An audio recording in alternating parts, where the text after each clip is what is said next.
আনন্দপুর অগ্নিকাণ্ডের ঘটনায় এবার আর্থিক সাহায্যের ঘোষণা করা হয়েছে মোমো সংস্থার তরফে। মৃতদের পরিবারকে এককালীন 10 লক্ষ টাকা সাহায্যের ঘোষণা। নিহতদের পরিবার পাবে জীবনভর মাসিক বেতন। বাচ্চাদের পড়াশোনার দায়িত্ব নেওয়া হয়েছে সেই সংস্থার তরফে।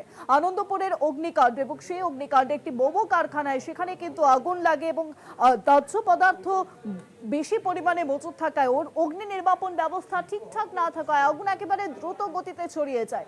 আমরা দেখি যে 26শে জানুয়ারি সেই আগুনের লেলিহান শিখা একেবারে একের পর এক মানুষ মারা যেতে আরম্ভ করেন এবং ইতিমধ্যেই মোমো কোম্পানির তরফে জারি করা হয়েছে অ্যাডভাইজারি। আর বিস্তারিত এই বিষয়ে জানাবেন ফোন লাইনের সঙ্গে রয়েছেন প্রতিনিধি অরিত্র ঘোষ। অরিত্র, ইতিমধ্যে আনন্দপুর অগ্নিকাণ্ডে আর্থিক সাহায্যের ঘোষণা সেই মোমো সংস্থার। দেখো, একদমই তাই। যে ঘটনা গত 26শে জানুয়ারি ঘটে, প্রায় মধ্যরাত থেকে যে লেলিহান আগুনের শিখা তা পুড়ে খাক হয়ে যায় কার্যত গোটা এই মোমো সংস্থার যে গোডাউন বা কারখানা। এবং সেই ঘটনার প্রায় দুদিন পরে বলা যেতে পারে, প্রায় 48 ঘন্টা কেটে যাওয়ার পরে ওই মোমো সংস্থার তরফ থেকে নির্দেশিকা প্রকাশ করা হয়েছে এবং সেখানে তারা গোটা বিষয়টিকে দুর্ভাগ্যজনক আখ্যা দিয়েছেন এবং একই সাথে তাদের অর্থাৎ ওই মোমো সংস্থার যে 3জন কর্মী যাদের মৃত্যু হয়েছে এই অগ্নিকাণ্ডের ফলে তাদের প্রত্যেকের পরিবারকে 10 লক্ষ টাকা করে ক্ষতিপূরণ দেওয়ার কথা এককালীন ঘোষণা করা হয়েছে।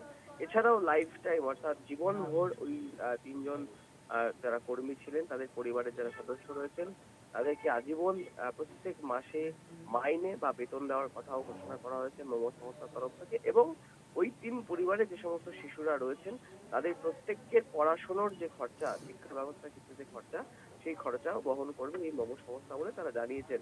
একই সাথে কিভাবে এই ঘটনা ঘটলো, কেন ঘটলো, সেগুলো নিয়ে যখন একদিকে প্রশ্ন উঠতে শুরু করেছে তখন একাংশের মত যে জায়গায় এই মোমো সংস্থা তাদের কারখানা তৈরি করেছিল সেখানে অগ্নি নির্বাপন ব্যবস্থা সঠিকভাবে ছিল কিনা সেটাও খতিয়ে দেখা দরকার রয়েছে। তবে এই মোমো সংস্থার ভূমিকা নিয়ে গত দুদিন ধরে একাধিক প্রশ্ন উঠেছিল যে এখনো কেন তারা নীরব রয়েছেন, কেন তারা এই বিষয়ে মুখ খুলছেন না। অবশেষে নিরাপত্তা ভাঙলো সেই মোমো সংস্থা এবং এককালীন 10 লক্ষ টাকা করে 3জন মৃতের পরিবারকে আর্থিক সাহায্যের কথা ঘোষণা করলো ওই যে মোমো সংস্থার কারখানা, সেই মোমো সংস্থা। অনেক ধন্যবাদ অরিত্র। ফোন লাইনের সঙ্গে ছিলেন প্রতিনিধি অরিত্র ঘোষ। আনন্দপুর অগ্নিকাণ্ডে আর্থিক সাহায্যের ঘোষণা সেই মোমো সংস্থা। ইতিমধ্যেই সেই মোমো সংস্থার তরফে অ্যাডভাইজারি জারি করা হয়েছে।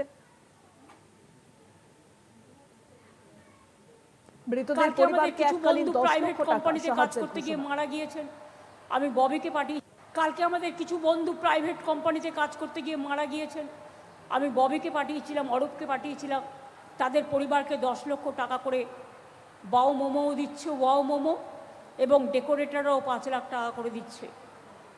এবং পুলিশকে আমি বলেছি তাদের পরিবারকে একজন করে সিভিকে চাকরি দেওয়ার জন্য।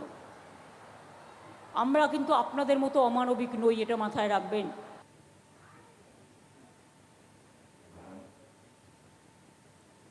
যেমনটা আপনাদেরকে জানাচ্ছিলাম যে আনন্দপুরের এই অগ্নিকাণ্ডের ঘটনায় একের পর এক দেহ উদ্ধার হচ্ছে, বহুজন নিখোঁজ, এবং সেই ঘটনার প্রেক্ষিতে এতদিন পর প্রায় 3 দিন পেরিয়ে যাওয়ার পর মোমো সংস্থা তারা কিন্তু মুখ খুলেছে। তারা ইতিমধ্যেই অ্যাডভাইজারি জারি করেছে এবং আনন্দপুর অগ্নিকাণ্ডের ঘটনায় তারা আর্থিক সাহায্যের ঘোষণা করলো। মৃতদের পরিবারকে এককালীন 10 লক্ষ টাকা সাহায্যের ঘোষণা।